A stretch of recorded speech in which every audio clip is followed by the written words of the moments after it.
سلام بچه‌ها، با یه ولاگی دیگه اومدیم. ما یه چند روزی اومده بودیم ارمنستان و فردا میخوایم برگردیم، اما امروز اومدیم یه جایی.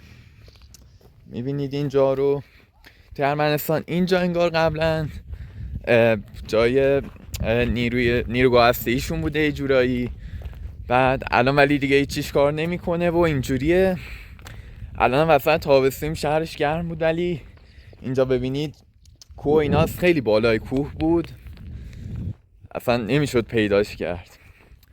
و اومدیم اینجا و میخوام یه ولاگ از اینجا براتون بذارم، یه ولاگ کوتاه، چون خود ارمنستان چیز زیادی نداشت، بیشتر هم این کلیسا و اینا بود. ما اومدیم و اینجا تقریبا اینجا جالب بود، اولین بار بود همچین. اینا رو میبینید، خونه های قدیمیشن که اینجا اگه توشو ببینید همه جا خراب است دیگه، اینجوره اینجا تقریبا چندان دیگه اصلا کار نمیکنه.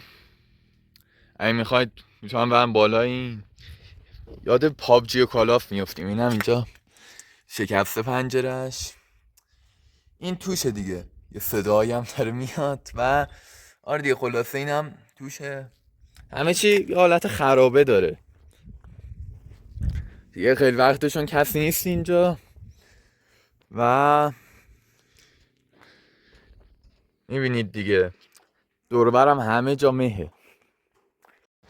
بچه ها این پله که بهتون نشون دادم، میخوام بیام بالا، از بالا یه نما براتون بگیرم ببینید چه شکلیه کلا جاش. خب رسیدیم این بالاش و اینم یه نما از بالاش. آره جای عجیب غریبیه کلا، ولی اینجا تا حالا یه همچین جایی ندیده بودم. به اینم دور تا دور فقط کوهه و قبلا این جورایی مخفی بوده دیگه، کسی اصلا نمیتونست اینجا رو پیدا کنه. اون برم یه حالت دریاچه ماننده اگه ببینید که همیشه هستش دیگه. الان تازه تابستونه، میبینید برفا رو.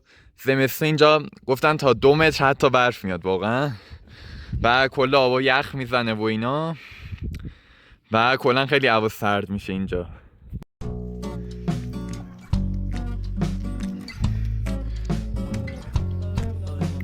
یه در خرابم پیدا کردم اینجا، والا توشو نمیشه درست دید و میام اینجا خرابه است. این پایین هم چیکار میشه؟ این پایین هم این ساختمون هست که بهتون نشون دادم و تقریبا این جای مخفی بوده کاملا اینجا دیگه. خیلی جای جالبیه. بچه این هم یه خونه دیگه شه، میگم کل خونه هاش خرابه است. اینم توش یعنی کلا هم دیگه هیچ کس زندگی نمیکنه و کل شربست. خونه‌هاش هم خیلی قدیمیه، نه برای 100 سال پیش حداقل میتونم بگم. دراشو میبینید، این ورودیشه و اصلا یه وایب خیلی قدیمی بهتون. آره اینجا هم میبینید، من با اینا چیکار میکردم. اونجا یه موتور مانندیه اونجا و خونه رو که میبینید دیگه خیلی قدیمی واقعا. یا اون خونه ها رو یه جای خیلی قدیمی مونده که کلا دیگه از کار افتاده اینجا، ولی دراش هم بسته است. این اگه بشه یه ویدیو از توش که توش همچین حالتیه دیگه، همه جا آهنهای سنگ زده و خرابه هستش. اینم از ادامش. آره اینم یه موتور مانندیه، نمیدونم دقیق چیه ولی مربوط به همین چیزای اصلی و اینا میشه احتمالاً دیگه، نمیدونم. و اونجا هم یه حالت ماشین و ایناست، بذار بهتون اینا هم حالت فکرم ماشین بودن اینا قبلا که خراب شدن. اینا خرابه ها و ایناست و این یه فکرم ماشینه ده. آره جلوشه که کلن خراب شده ماشینه اصلا، حتی نمیشه آهناشو فروخت. میبینید کاملا خراب شده همه چیه اینجا، یه حالت متروکه است کلن.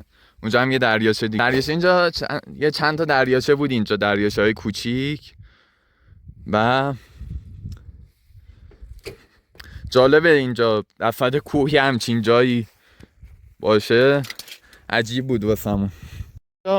بچه‌ها من می‌خواستم از ارمنستان ولاگ بگم ولی واقعا چیز جالبی نداشت اینجا اومدیم ولی اولین جای جالبی بود، یکم متفاوت بود چون همه جا مثلا جای دیدنش کلیسا و اینا بوده دیگه و چیز جالبی خیلی نداشته. اینم یه دیگه است. اینجا هم دقیقاً بالای کوه، سخت میشه واقعا نفس کشید. این توی خونه است دیگه، ببینید اینجا و اینم درشه دیگه، کلا همه چیش از بین رفته. این سنگرم که اینجا میبینید نم دقیق چیه ولی میگن انرژی خاص داره و از این چیزا که میدونید دیگه، میگن انرژی داره مثلا سنگه، حالا نمیدونم. و دریاچه‌ش هم باحاله، یه دریاچه تقریبا بزرگه اینجا. و این هم بقیه خونه هاشون، یعنی تا اونجا هم خونه ساختن دیگه، تا اونجا نمیشد برم. جهان همه جاشون تقریبا یکیه. فکر کنم اون بغلیش که میبینید یه حالت گنبد مانندی هم داره، اونم فکر کنم کار اصلیشون اونجا بوده، نمیدونم. ولی فکر کنم کارهای بیشترشون اونجا میکردن، ولی دوره دیگه نمیشه تا اونجا بریم.